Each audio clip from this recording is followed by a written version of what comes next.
Good afternoon, everyone. I'm Ranji Khanna. I'm the director of the Franklin Humanities Institute. Thanks so much for joining us.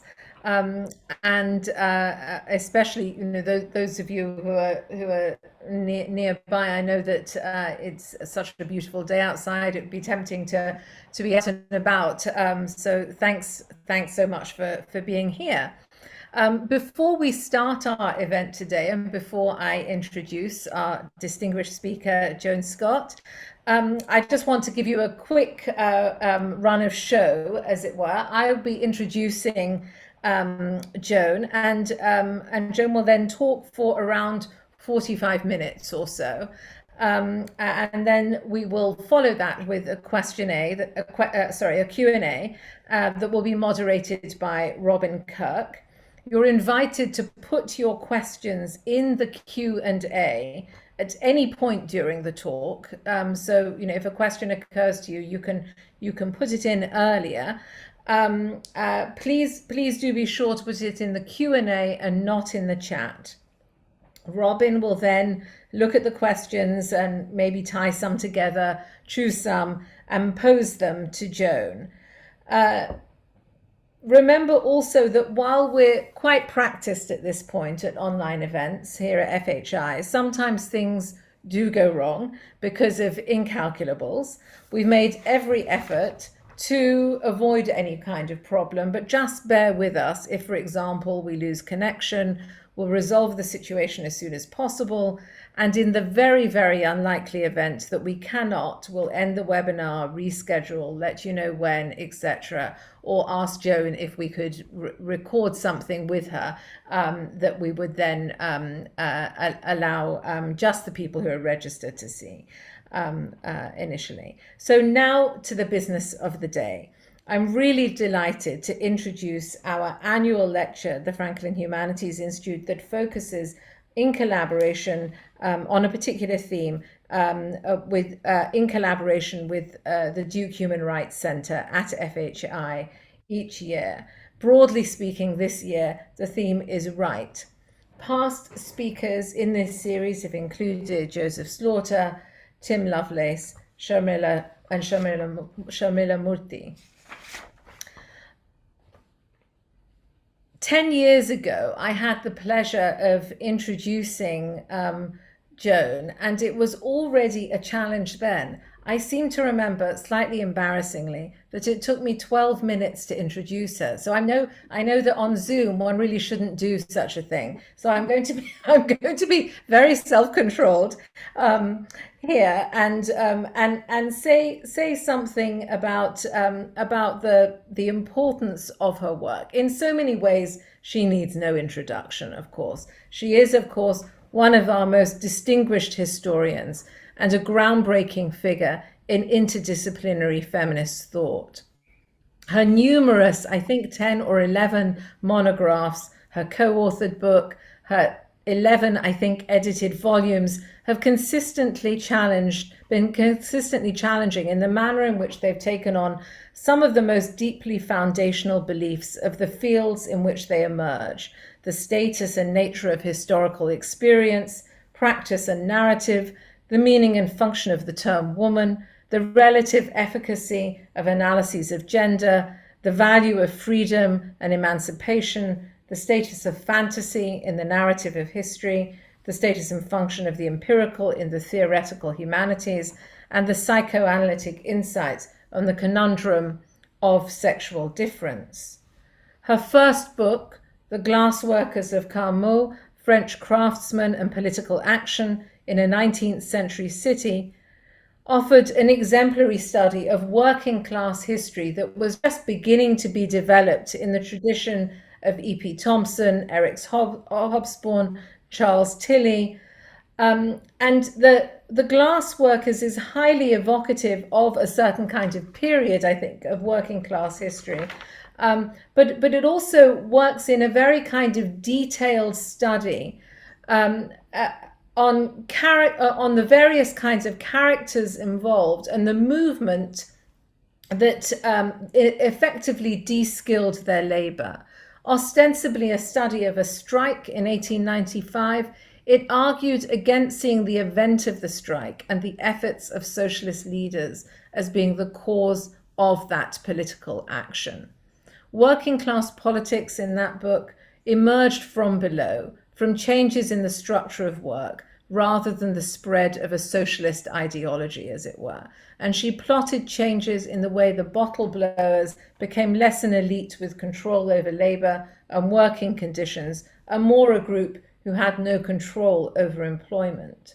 And she's spoken in an interview about how that work actually really did help her understand formative parts of her own life growing up in the 1950s and her own parents' relations to the teachers' union in New York. When Joan started bringing in questions of women, gender, and sexuality into that conversation around working class history, something else happened. And that book that she co-authored with Louise Tilley, Women, Work and Family, from 1978, was more than just a disruption for Marxist historians.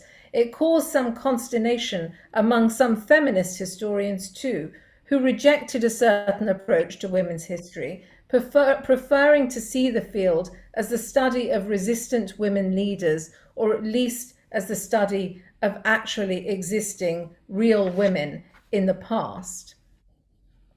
If the argument of the glass workers presented an analysis fully embedded in the texture of narrative, Women, Work and Family analysed structures and made use of the characters involved, women in their changing relation to the evolving structure of family, to illustrate the changes in French and British labour from small-scale economic production through industrialisation, through to family consumer economies. It's no overstatement to say that one of the next steps in her work, the highly influential article, Gender, a Useful Category of Analysis, from 1986, which appeared as part of the 1988 book, Gender and the Politics of History, was to change the course of attention to forms of sexual difference in history, for those who fully grasped its implication and for those who didn't alike. When she wrote that essay, Scott had a question mark at the end of the title, as if to suggest the paradoxes that emerge from gender as a category of analysis, a useful term for some things, but not necessarily offering anything like a complete vision. Many years later, she maintained that the category of gender might be useful as a term for analysis only in the interrogative form. Gender, then, it was not a being or a theory of being in her terms. It was something varied, produced, mobilized, resituated, implicit, functioning in conjunction with terms like race, class, sexuality, nation, region, labor, but also other aspects that make up social, political, and economic worlds, as well as tackling the unknowability of sexual difference. Sexual difference itself, she showed us, was mutable, disrupted, confounded any simple binary. In the later book, Only Paradoxes to Offer, French Feminists and the Rights of Man from 1996, she demonstrated this point again through a study of rights discourse that has come to the kind of rights discourses discourse that has come to dominate a certain politics. Addressing the paradoxical quality of feminist claims for rights, she showed there the manner in which historically feminist claims revealed the limits also of terms like liberty, equality, and fraternity while they were in play. Parler, Sexual Equality and the Crisis of French Universalism from 2005 demonstrated how one should understand the argument made for women's greater representation in elective office was less one that forced a recognition of the limits of universalist categories of French republicanism, but rather one that was at the core universalist and insistent upon already existing notions of sexual difference as anatomical dualism that went unaddressed. The fantasy of feminist history was an engagement with psychoanalysis, its relation to history and historical concepts like women, gender, and causality, for example. More recently, she has turned to topics of secularism in the book Sex and Secularism, in which she challenges the assertion that secularism has always been synonymous with equality between the sexes, and reveals how this idea has been used rather to justify claims of white Western and Christian racial and religious superiority. I think today we're going to have a continuation of the work that she has done in her book, Knowledge, Power, and Academic Freedom, in which she examines the relationship between state power and higher education, the differences between the First Amendment right of free speech and the guarantee of academic freedom in response to recent campus controversies, in response also to the discussions around the politics of civility. Her latest book, On the Judgment of History, is a critical examination of the belief that history will redeem us, revealing the implicit politics of appeals to the judgment of history. Joan Scott graduated from Brandeis in 1962, received her PhD from the University of Wisconsin at Madison. She has taught in many places, including down the road at UNC Chapel Hill. And of course, she is Professor Emerita from the Institute of Advanced Study in Princeton. I believe the title of her talk this evening has changed, so I'm going to let her introduce it herself. Please join me in welcoming her to Duke. Thank you, Ranji. That was really a lovely introduction. It's really interesting to sort of hear my work of all of these years being sort of reviewed and so beautifully presented. And thanks for inviting me to do this talk. The reason the title of the talk has changed is because your invitation, the Duke Human Rights Center and the Franklin Institute, pushed me to sort of articulate a new set of thoughts about the question of academic freedom.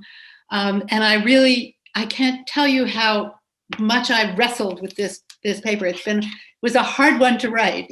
I hope you don't realize, you won't get the effects of that. I think you'll get the finished version of it or the penultimate version of it today.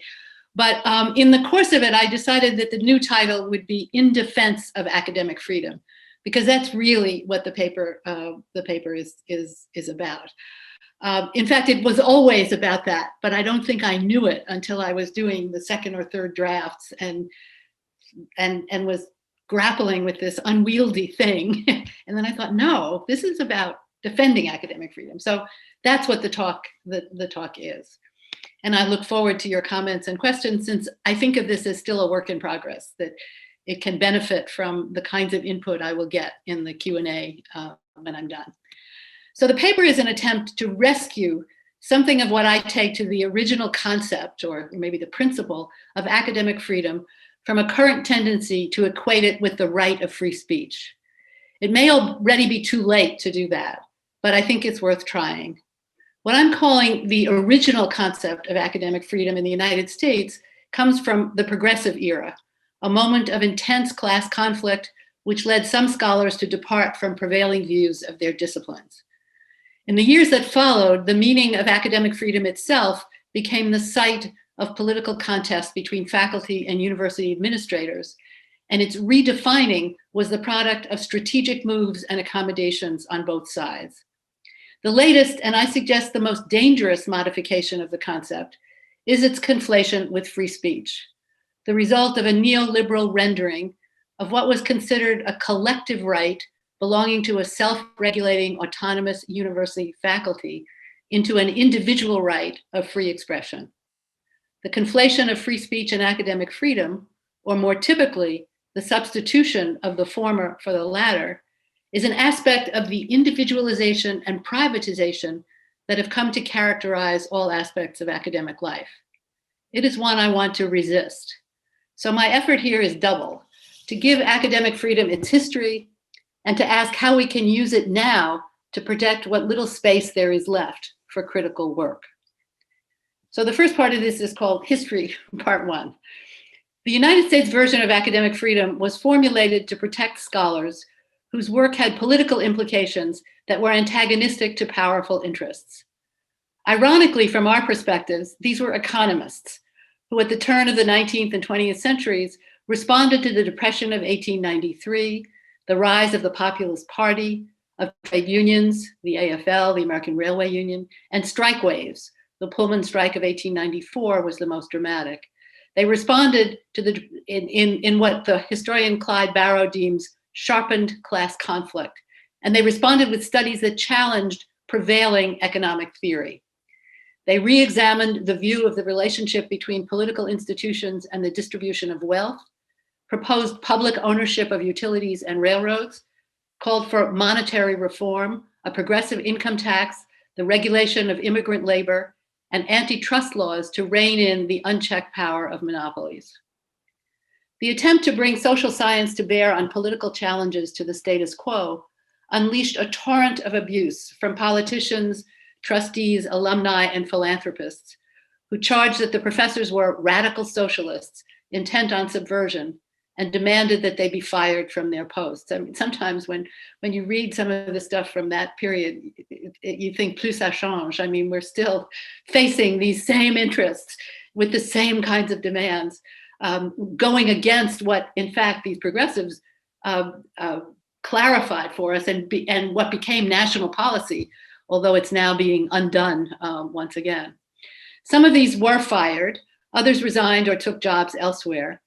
In response, their supporters turned to German precedents of academic freedom to defend them.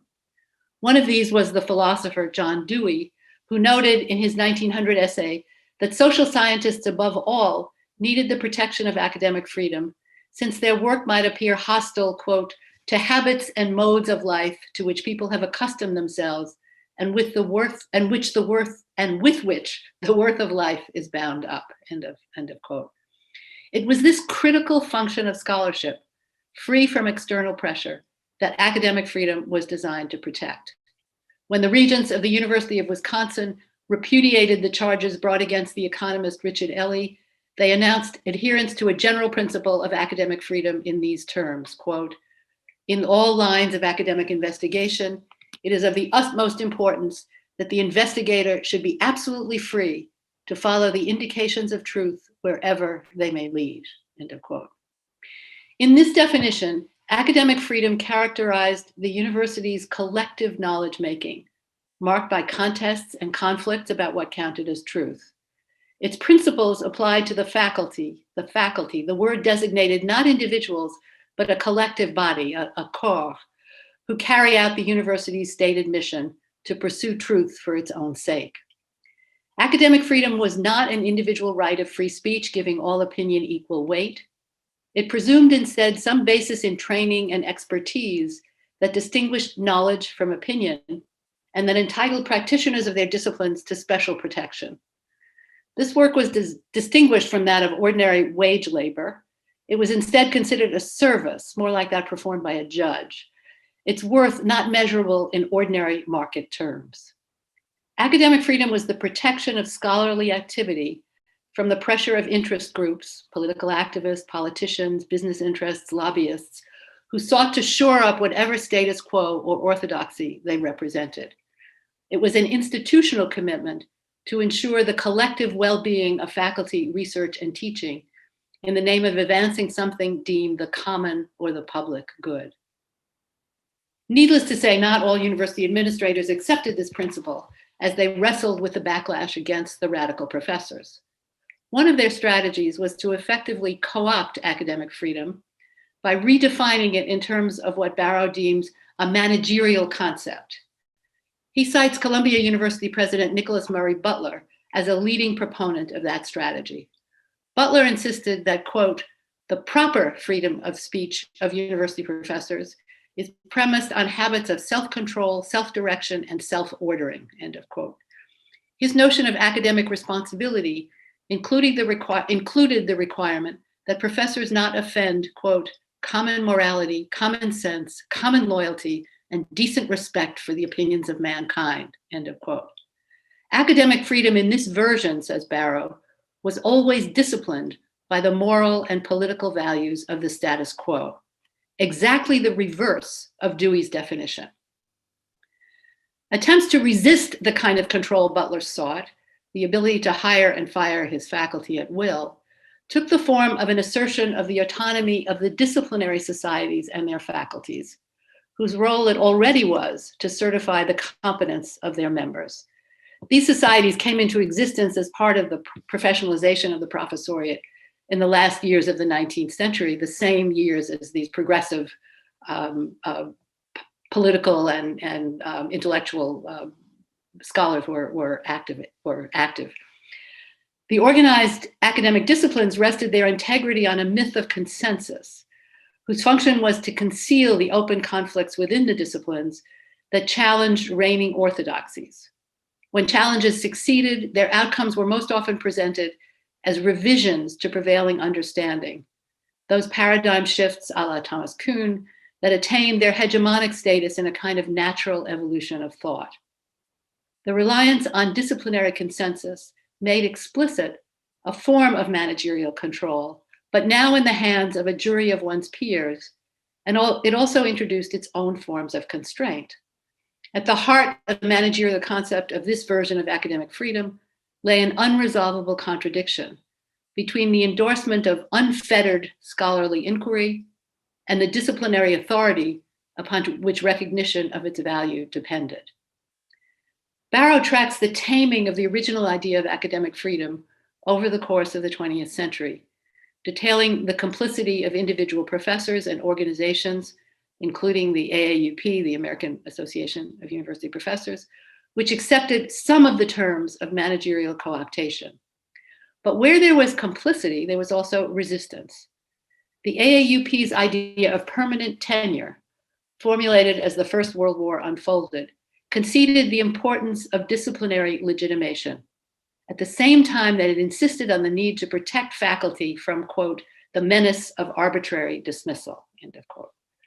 A report of a subcommittee of AAUP's Committee A in 1917-18 refused Butler's charge that tenure would undermine, quote, competence and loyalty to the university by arguing that the right of security of tenure must be judged by its value to the cause of scholarship and teaching and to the interests of society as a whole. Again, a collective notion of the value of the knowledge that is being produced by these professors.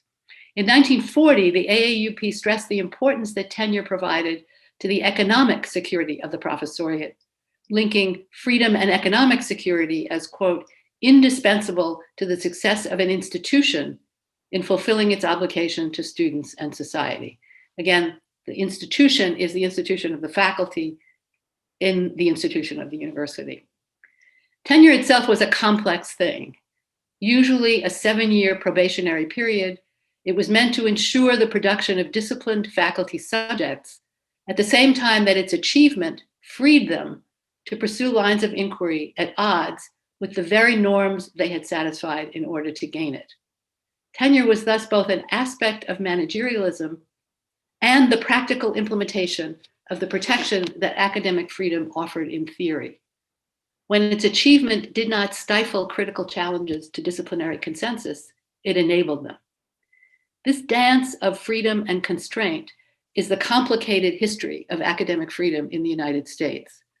Foucault reminds us that subjectivation enables agency, including agency that resists or rearticulates the very forms of subjectivation that interpolate us. I don't have time to chart the changing course of the definitions of academic freedom through Red Scares and world wars hot and cold. Suffice it to say here that its applications were always contested, even when, as Barrow insists, what prevailed were definitions that reined it in. In the McCarthy era, as Ellen Schrecker has shown us, the academy was no ivory tower. In the 1950s and early 60s, anti-communists charged that communism and free thought were oxymorons, hence no academic freedom for communists, while communists claimed the protections of academic freedom, distinguishing between their extramural politics and their research and teaching. Academic freedom did not prevent the incursion of un-American activities committees into the business of the university, but it was invoked repeatedly to fend off the incursions, if only to remind us of its absence. Indeed, its invocation most often indicated its absence, functioning as an aspirational reminder of what ought to have been. The literary scholar John Higgins describes a startling paradox because he says reference to academic freedom is usually motivated by its absence. And here's a quote: academic freedom rarely, if ever, names, refers to, or describes an existing state of things. Rather, it is always a normative ideal called up precisely at moments when it is lacking or appears to be under threat. The ideal of academic freedom appealed to in the Red Scare protests understood attacks on individual professors as a violation of institutional practices and of the right of the faculty as a whole. Now we come to history part 2. I want to turn to the 1960s and 70s, the moment of the explosion of student movements that brought women and people of color into predominantly white universities, and with them searing critiques of the disciplines, including their exclusionary demographic practices and their insistence that objectivity and neutrality define their relation to their subject matter. One of the lasting effects of the turmoil is that in place of disciplinary consensus, that bulwark of faculty autonomy and tenure, we now think in terms of interested struggles for power. Even those who would shut down our critical work know that these are the stakes.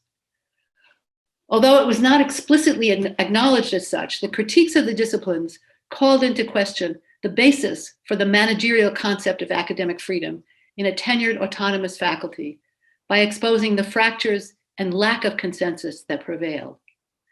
And yet what strikes me in retrospect about that period is that it was a brief moment when academic freedom had rarely to be invoked because it was operative in the face of tremendous pressure from the student movements. When disciplines resisted, interdisciplinary programs were extracted by faculty-student demand. But even within the disciplines, competing and conflicting theoretical and interpretive possibilities existed side by side, not harmoniously and not without costs to individual careers, but that's not my point here. Peter Novick's anguished cry, "There was no king in Israel," bemoaned threats posed by the new constituencies, women and minorities, racial, ethnic, sexual, religious, to the integrity of the discipline of history. Samuel Weber, the literary scholar, more dispassionately explained that the problems for literary criticism no longer, quote, arise from a scarcity of interpretive productivity, but from its excess. The problem is not so much how to interpret, but how to valorize interpretation at a time when it is in danger of asphyxiation from its uncontrolled proliferation. End of the quote. The canon wars, the science wars, and the culture wars that followed pitted disparate interpretive communities against one another. I have to say that despite the intensity of the combat, these were exciting times to be in the academy.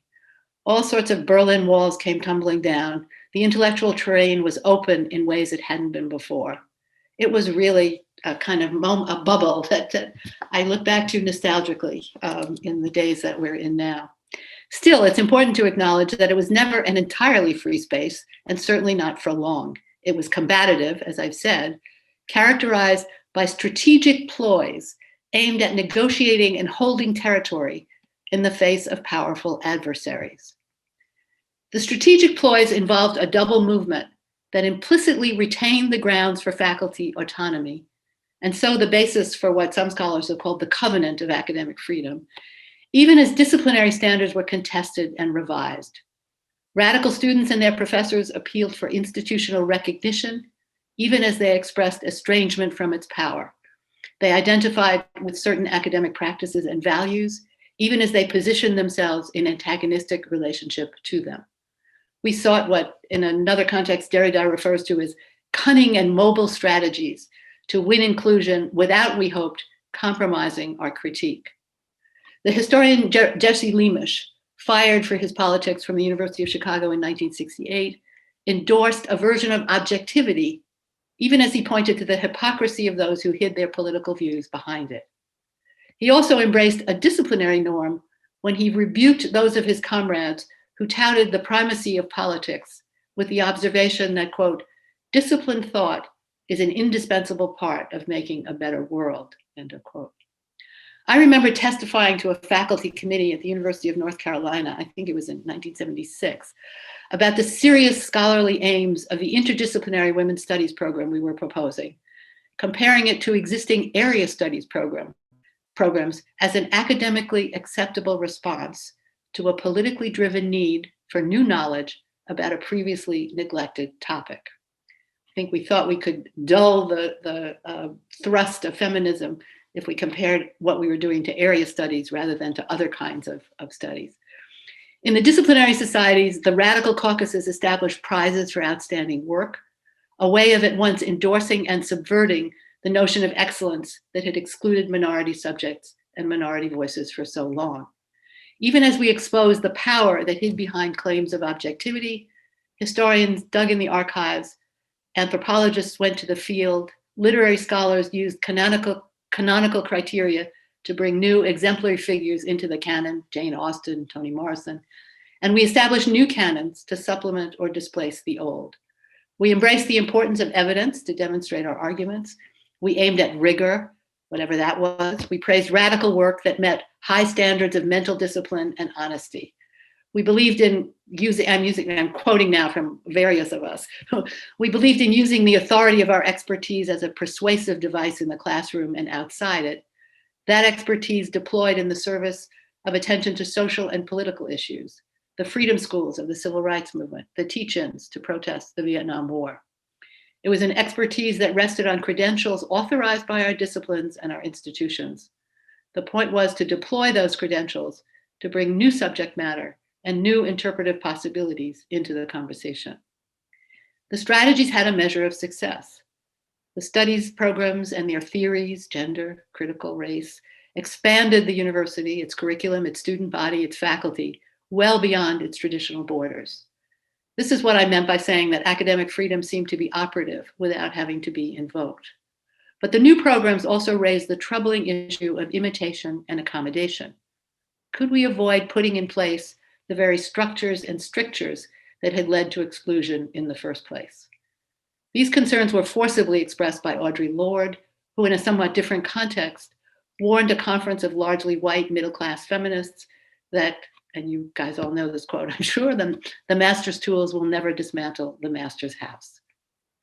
Roderick Ferguson's Reorder of Things analyzes the unavoidable costs of the strategic project and what might be seen as a documentation of Lorde's warning.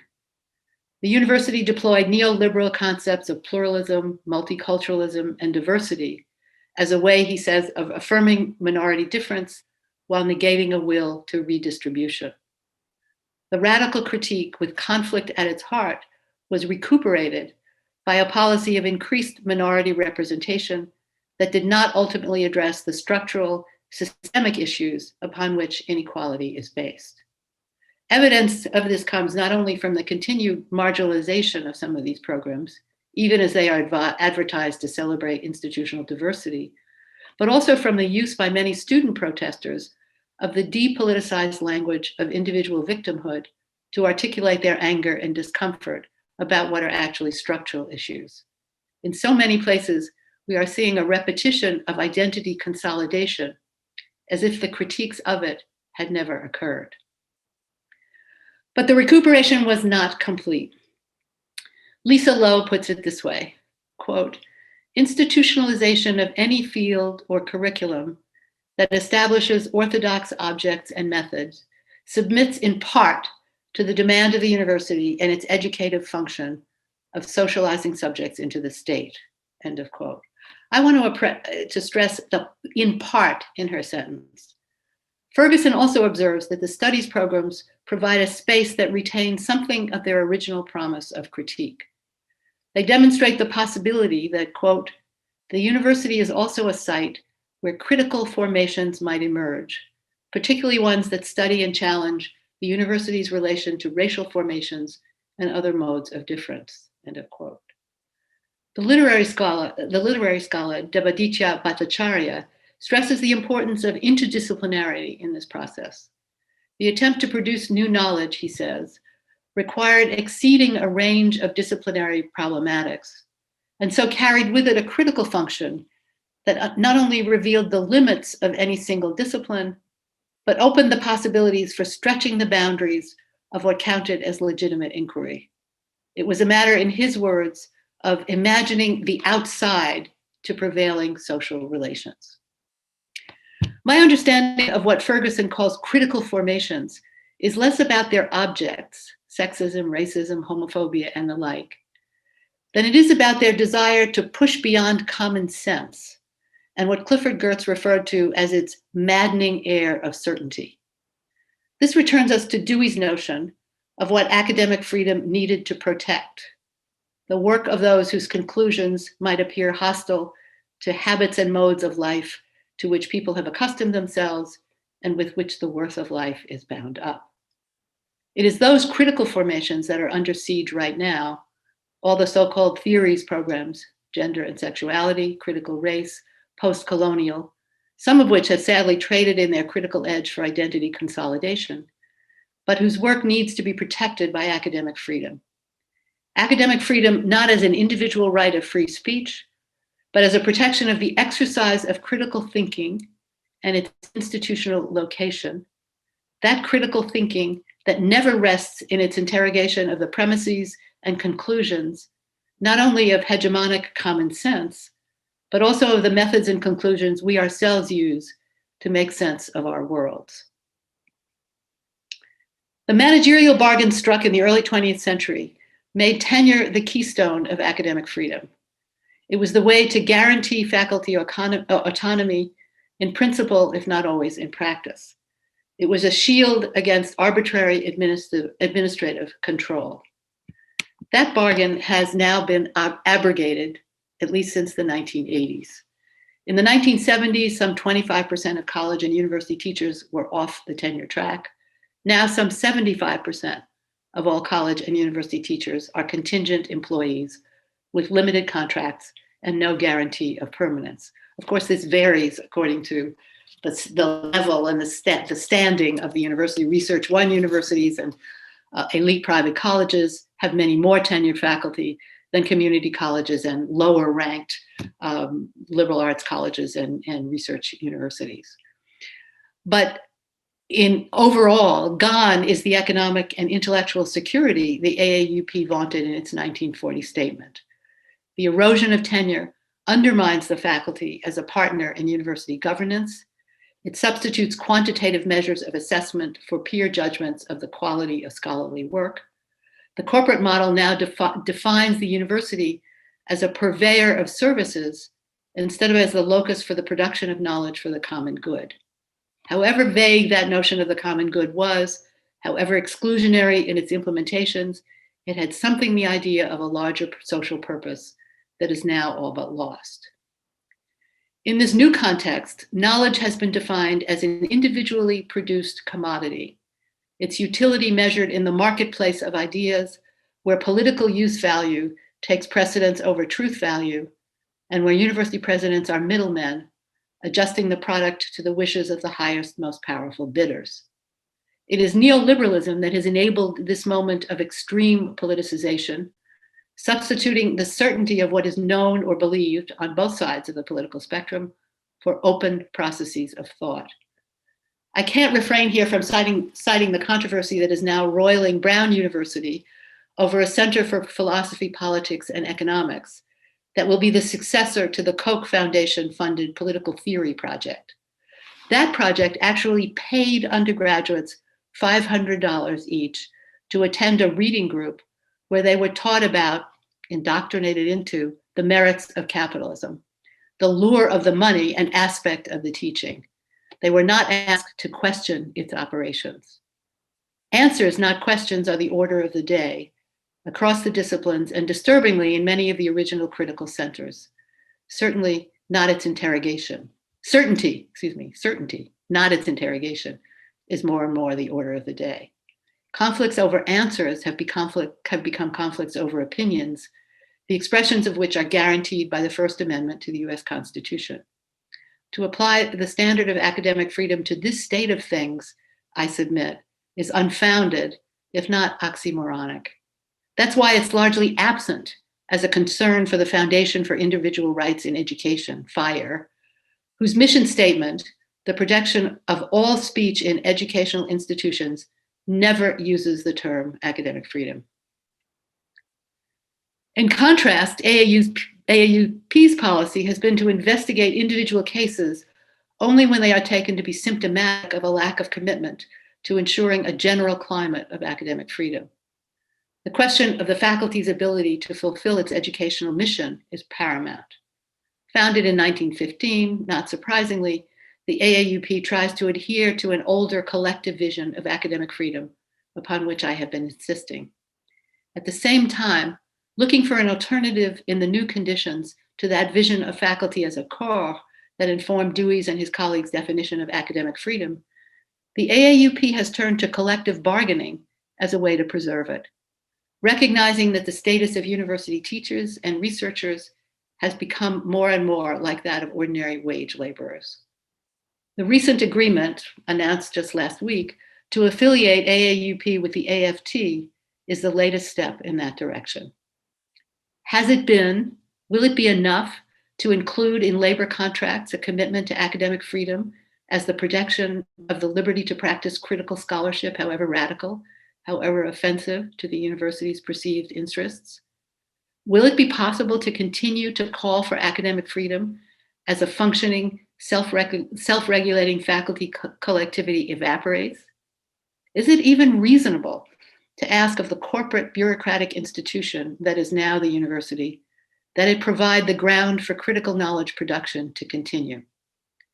I'm not sure how to answer those questions, but I think that in those negotiations, we have to hold on to the older notion of academic freedom as an aspirational principle, one that includes a vision of the faculty as a collective body entitled to the protection of its most critical activities, as well as a certain ideal of the university as the site of that kind of knowledge production. I'm aware that there has emerged a large critical scholarship that debunks that ideal. Critics have rightly denounced it as part of a liberal narrative of self-valorization by an institution long enmeshed in slavery, the expropriation of Native Americans, and capital accumulation.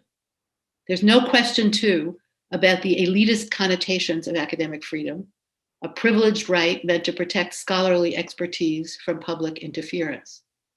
The scholarly legitimacy that underwrote academic freedom rested on the operations of a self-regulating, disciplined body of researchers and teachers, and there was little attention in the early years of its formulation to exclusion.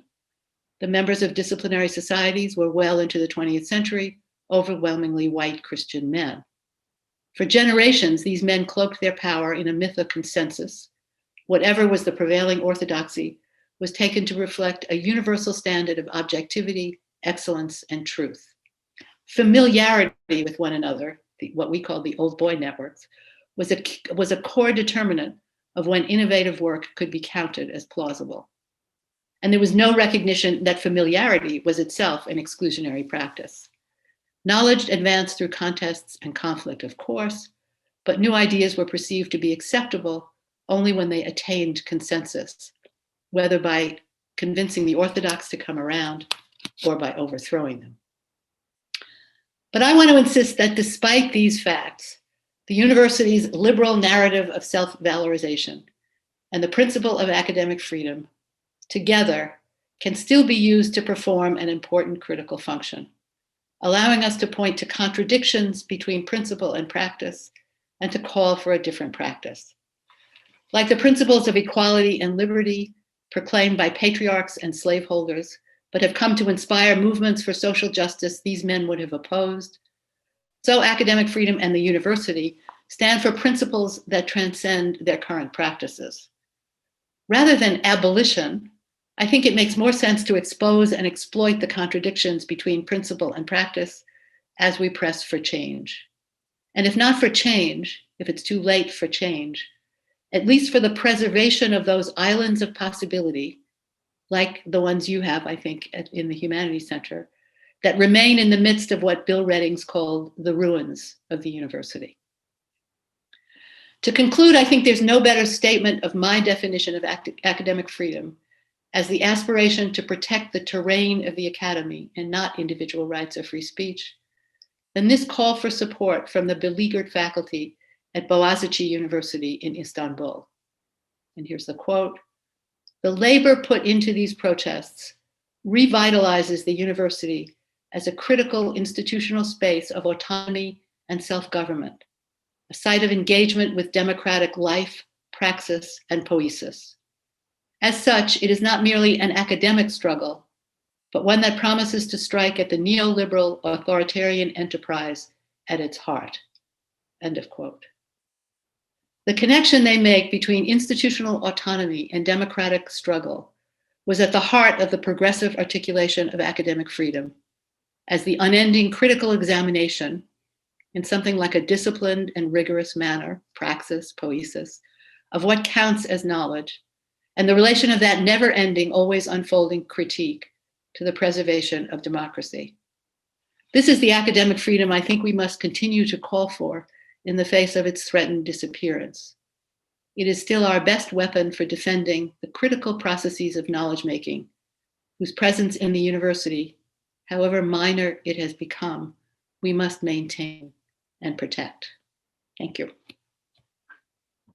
My name is Robin Kirk. I'm the co-director of the Duke Human Rights Center. It's been such a pleasure, and we feel so honored to have you with us, Joan, to give this really compelling and interesting talk. And I invite everyone who's attending this to put a question into the Q&A, and we have about 20 more minutes that we'll use to ask some questions. But I'm going to take my role as moderator and ask a privilege of kind of posing a couple of questions.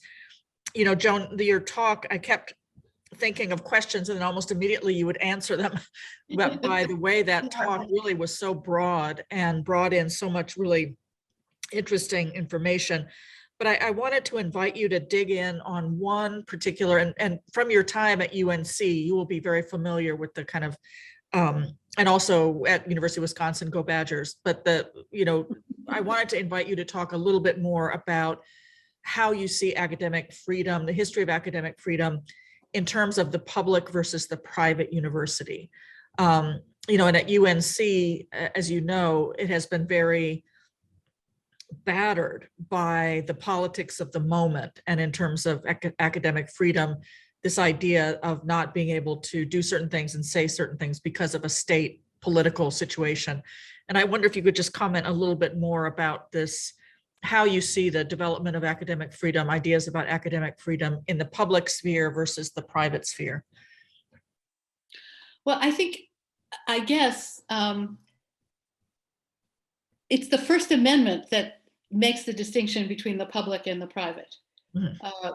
Educational institutions, that is anything that has to do with the state, the public can be is governed by the First Amendment to the Constitution, and private institutions are in fact exempted sometimes from having to fulfill those requirements of free speech. But so I think what I'm talking about applies both to public and private institutions. That is this ideal of the university as the place from which knowledge is produced for the common or the public good, private or public.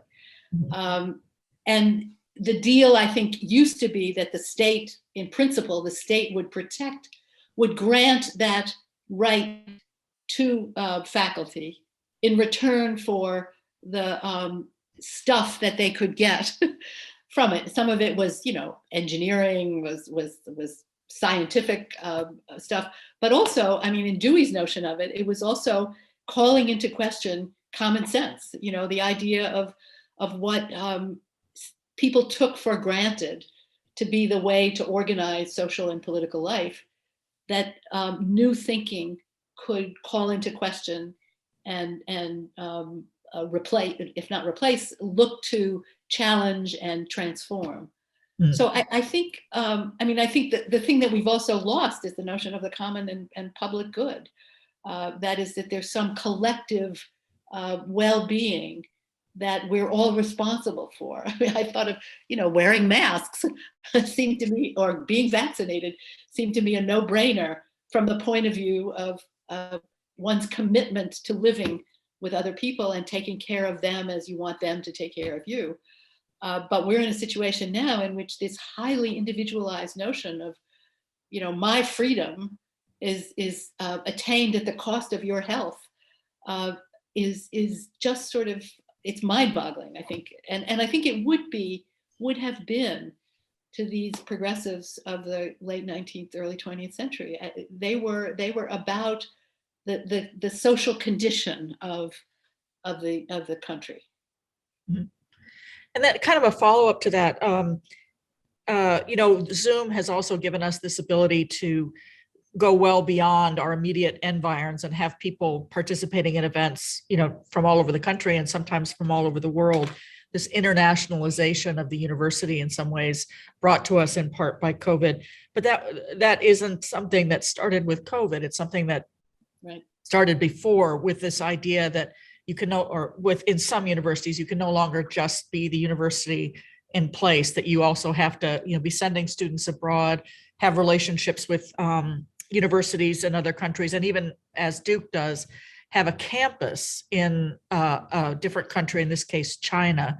And I wonder if you think that brings new kinds of challenges to academic freedom when you have campuses in places where academic freedom doesn't exist, or absolutely, as a tradition or in reality. Absolutely. And I don't know what Duke's reply was, but I know Yale and NYU, when the question was raised about whether or not academic freedom could be defended in the countries in which they had their campuses, the answer was, well, we have to respect the laws of the states in which we are. And so it seems to me that whole expansion, which was driven by financial rather than intellectual consideration. I mean, it's not about increasing intellectual diversity. It's about looking to gain more student tuition from the various places where you could gain it. So that the idea that you would it's just another form of compromising the principles in the interests of the financial considerations that have to be taken, and the political ones that have to be taken into account. And while it's really hard we're not going to be able to undo all of this, but it does seem to me things like academic freedom need to be invoked in those situations to protect at least our faculty from the incursions that would come from the representatives of the nations in which some of those campuses are, or to allow faculty to protest having them at all, because it's a violation of the fundamental principle of academic freedom that ought to be guiding the university in its teaching and research. So I guess, I mean, I feel sometimes when I read the chapter in Wendy Brown's book in Undoing the Demos about the academy, you just want to throw up your hands and cry, because the transformation, the discussion of human capital instead of critical ideas, all of that has been so profound that it's hard to imagine our undoing it. But I guess my sense is that whatever weapons we can use to sort of trouble it need to be deployed. Well, let me go to our Q&A here. There's quite a few questions. This is from Samuel Corol, and sorry if I'm butchering your name. This is, do students have a role in protecting this idea of academic freedom? And if so, what is it? Well, it's interesting because, I think the idea of academic freedom does not apply to students, except to the extent that they are entitled. The German notion is that they have the right to learn. But it's not the right of free speech in the classroom. It's not the right to say that my idea of creation has to get equal weight in a biology class than the biology teachers. My idea of whatever evolution does not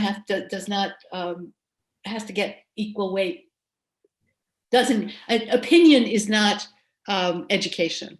And right now, and FIRE's origin, interestingly enough, the Foundation for whatever, the First Amendment rights of, I always forget its name even, but FIRE, not only in its mission statement does it not mention academic freedom, but when it does talk about academic freedom, it talks about it as the university has academic freedom to fire professors who don't agree with its mission. But also it was founded by Alan Kors, among other people, it was the University of Pennsylvania. There was a moment when there were fraternity students who were mocking African-American students on campus and throwing bottles. There was a whole sort of set of issues in which the students were punished.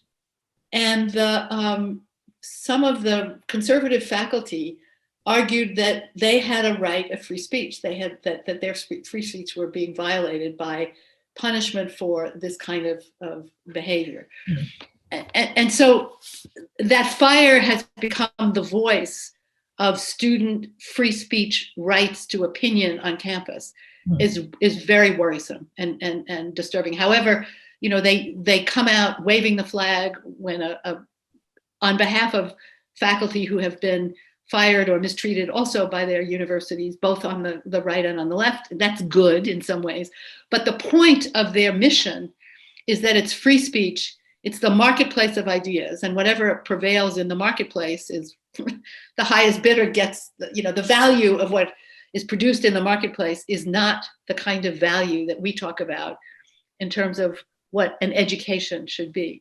So my answer would be that students need to respect the fact that it's not their opinions that need to be heard, but they're becoming part of the process of critical thinking, of pushing for answers that they're not getting in classrooms which are just transmitting knowledge to them.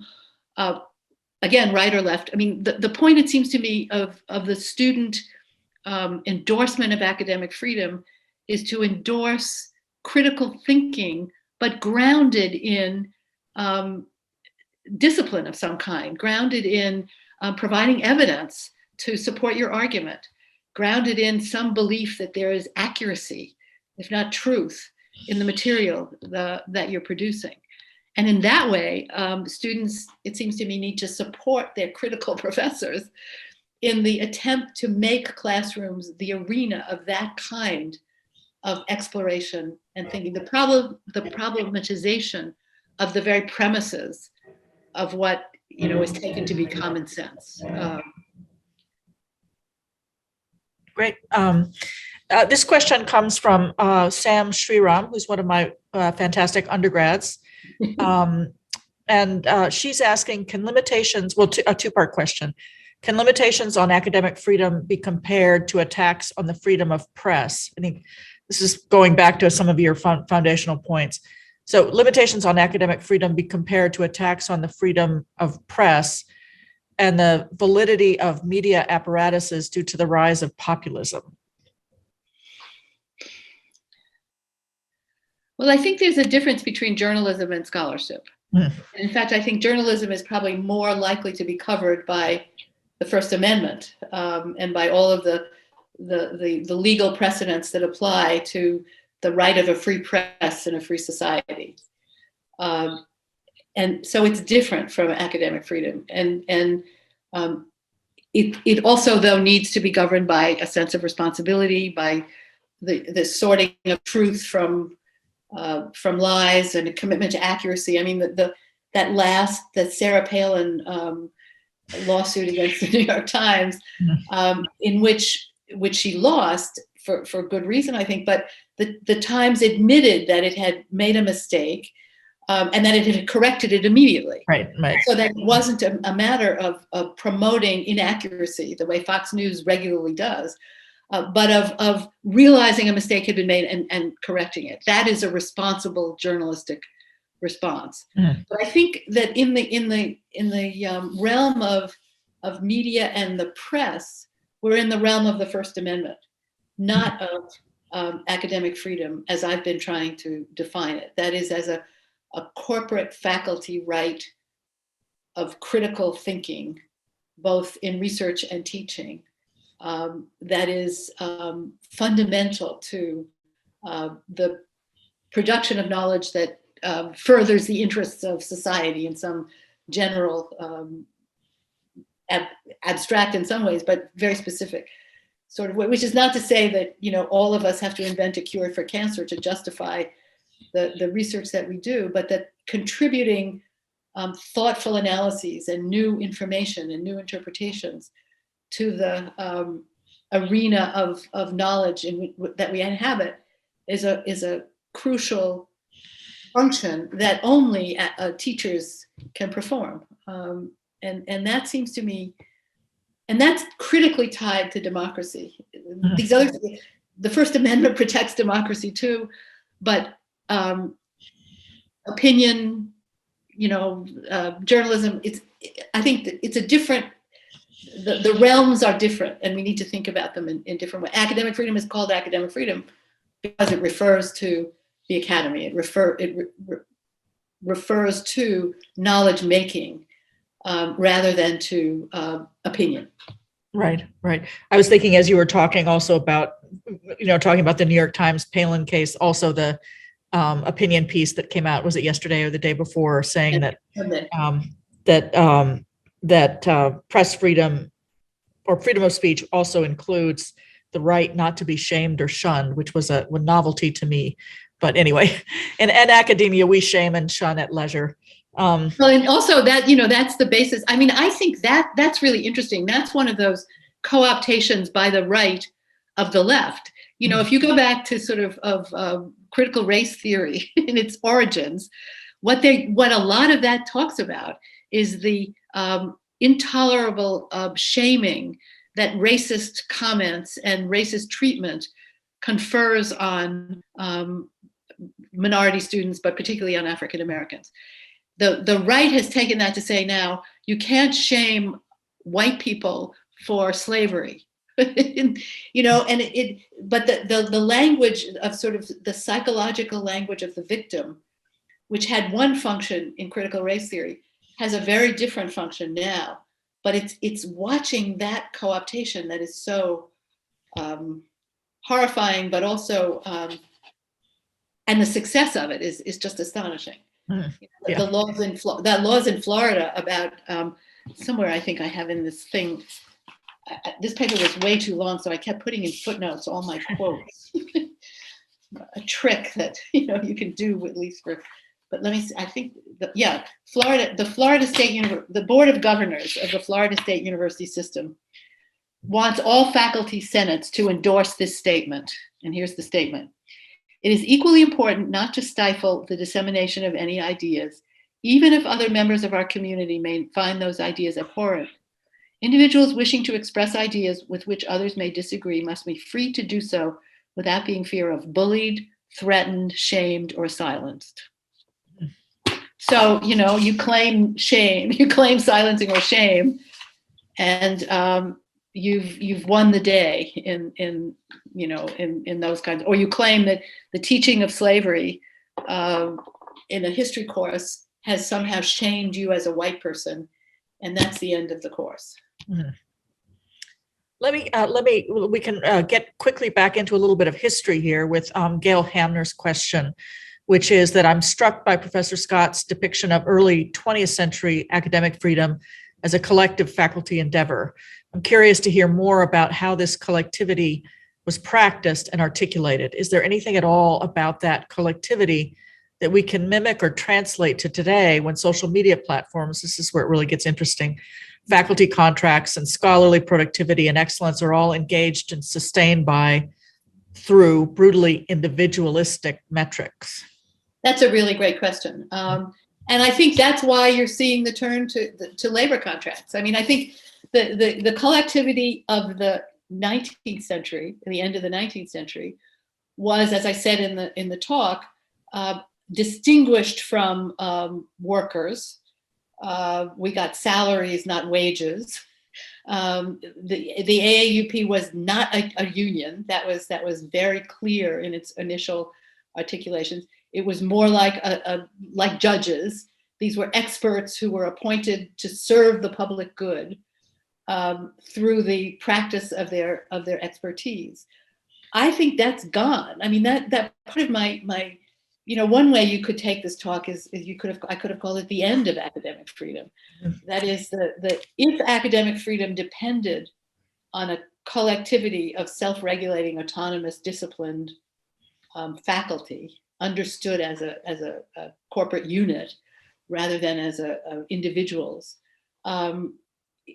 between the end of tenure in so many places, the incursion of what the question called the highly individualistic metrics on which or brutally, it said brutally individualistic. That's even better. Brutally is if she doesn't mind, I'm going to put that somewhere in the revised version of the talk. Brutally is exactly right. It's really good. So that brutally individualistic metrics. I mean, if you type university assessment, every university in the country now has an office of, or most of them, there's a national assessment officers thing, and it's all quantitative measures. It's not quite how many pages, but how many books, what the status of the journal in which an article is published, how many articles, how many checks or whatever it is you do on rate your professor that give you points. It's all metrics that have nothing to do with the quality of the work. Mm-hmm. So in some ways, the grounds are gone for the kind of collective notion of this core of faculty and the university as the protective place in which they could be hired and in which they could work.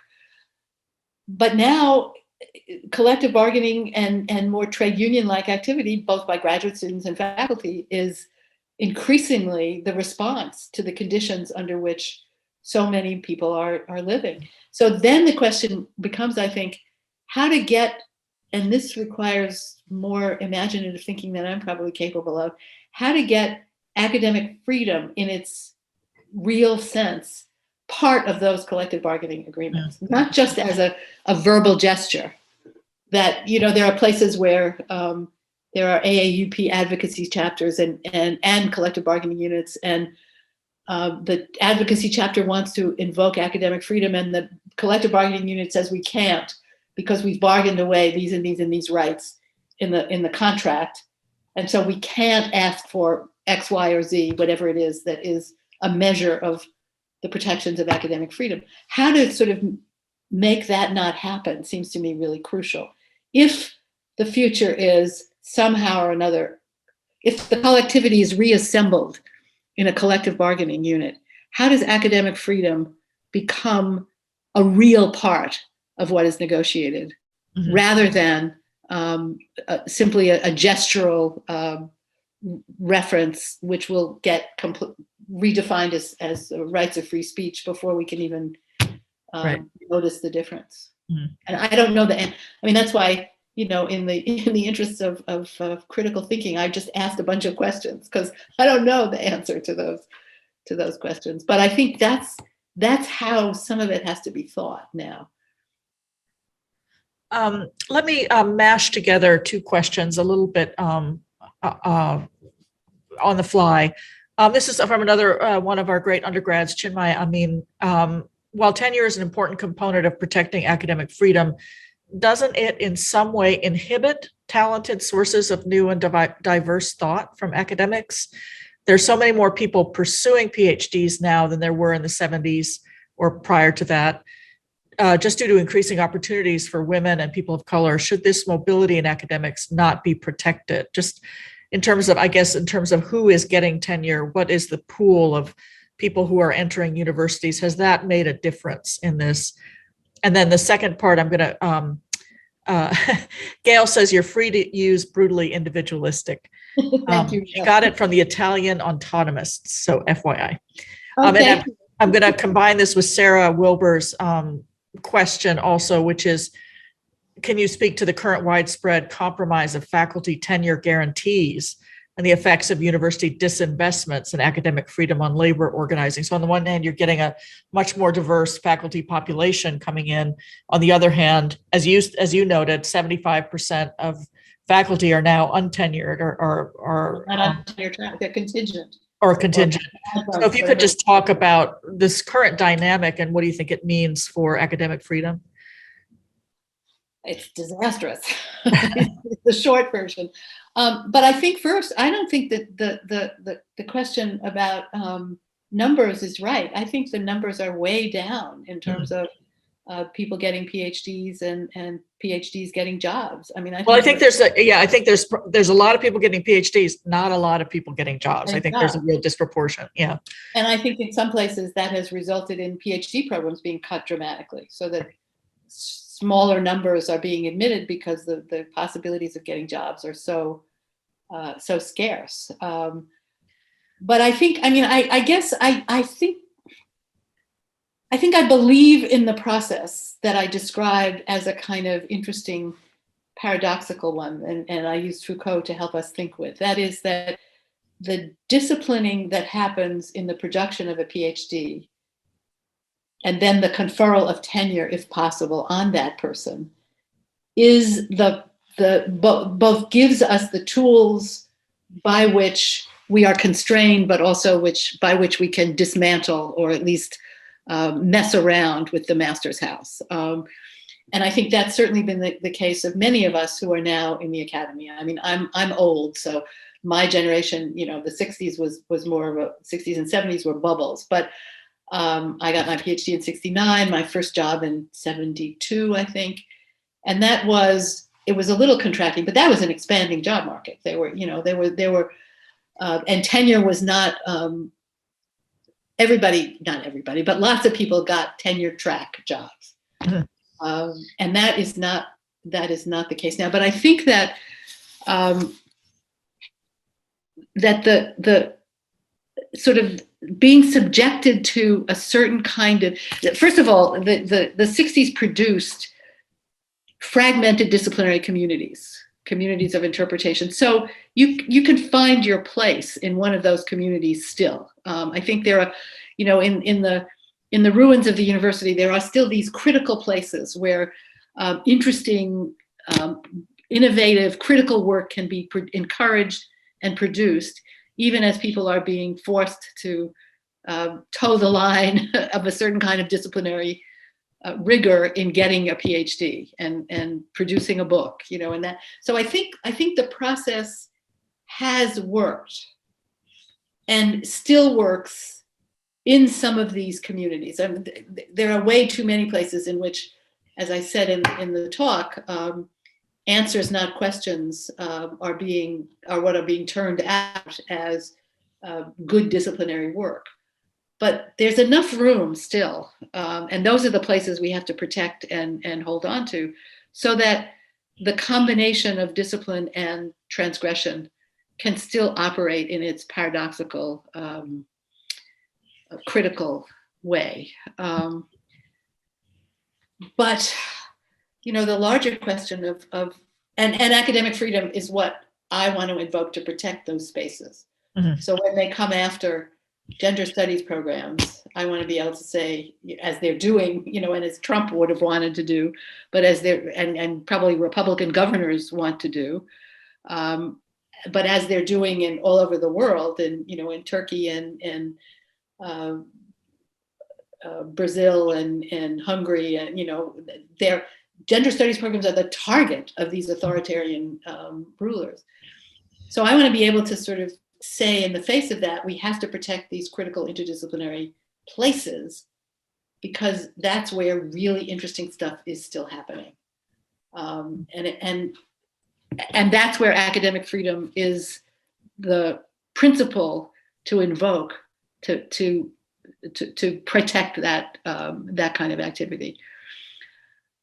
But I don't want to be horribly pessimistic, but I also think that we're in a situation in which the question that is it Chinmay asked is mobility is possible, but the number of jobs available for the kind of work we want to see done is constricting and decreasing. And how to protect that with labor contracts or by forcing, something that looks like tenure back onto the table, those are the things that are up for grabs, it seems to me, at this moment. And here's a last question, and a bit of a fireball of a question from Isaac Kamola, where he's talking about, you had referenced this in your talk, the Koch networks, Koch donor networks, right, and other radical libertarian groups that really have invested in the university to be able to promote their views, and have been well funded to promote this idea of free speech, et cetera. And the question is, in your analysis, is academic freedom equally warranted to those faculty who have their academic positions because they're part of this partisan network? And is a professor who has their degree, position, funding, publication record primarily because they are part of a right-wing partisan academic machine granted the same academic freedom within the confines of the universities that you've been talking about as those who have worked within established academic practices? Yeah, that's the great liberal question, right? I mean, it's do the guys on the right get the same freedom, academic freedom protection as on the left? And I think I have to say yes to that, but with a qualification, which is that I think, in fact, the fact of outside money of the kind that the Koch Foundation it attaches its requirements to, and Nancy McLean's book, I think, is sort of a great dissection of that story. But the fact of that is actually counter to what I think of as academic freedom. That is, the Koch money usually requires that a test of ideology of the professors hired in the programs that they are funding. They require control of the curriculum in many ways. I mean, her book, Nancy's book, shows that. And that was the mission of people like James Buchanan and the others who sort of take that money and go along with all of that. So I think that presents a question of, on the one hand, conservative professors have the right to teach their courses and do the work they do in the university with all the credentials and whatever they have. On the other hand, the outside money that constrains the work seems to me to be illegitimate in a university setting. So the Uncoke My Campus people at Brown are arguing that paying students $500 to take a course on the virtues of capitalism is an interference in what ought to be the academic freedom of certain, well, not the academic freedom, of the processes by which knowledge is produced and transmitted in a university. That external money, it's one thing to get money from the National Endowment for the Humanities. It's another thing to get money from an ideologically driven political organization. And which doesn't mean that Professor X, who maybe had that money and wrote a book and stuff, doesn't get to teach his courses and get protected by academic freedom, but the money that supports his work does not have a place in the university. It's tricky though, because that's where the arguments of cancel culture and wokeism and all of that stuff come in. It's like, so I think the argument has to be made on the not on the merits of the professor's books, articles that offer a certain point of view, but on the sources of funding for the research and teaching that he is doing, or she. But those are tricky arguments to make. And, we need better administrators than we have in universities to be able to have the courage to make those distinctions. Thank you so much, Joan. I just wanted to let you know that a couple of people are just writing in just to thank you for the talk, Mariana Togrovnik and Jacqueline Hall. So I just wanted to share the love a little bit. I would love. I'm so sorry that my problems of my back have prevented my actually being there in person, because there's a place in my heart for North Carolina, and particularly UNC Chapel Hill, that is still there, although it's been many years since I actually thought that. Well, this really has been a spectacular talk, and I just want to let people know who are within the Duke community that we do have a workshop tomorrow with Joan. I think it's available. Correct me if I'm wrong. I think it's available in the chat function with a link. You do have to be a member of the Duke community to sign up, but if you are interested, please sign up for that tomorrow at 1 p.m. And Joan, I just wanted to, on our behalf and on behalf of the FHI, thank you so much for this talk. It was really provocative and interesting and revealing and extremely timely. Having just been listening a little bit to the hearings of our hopefully new Supreme Court justice, where things like critical race theory are coming up in the questioning of a Supreme Court justice, it's extremely timely to think about these issues. So anyway, I wanted to thank you for spending the time with us and encourage people within the Duke community to join us tomorrow. And thank you for inviting me, because without your invitation, I'm not sure I would have written this. So. Well, that's good. We got a win today. Yes. Raji, did you want to say anything else?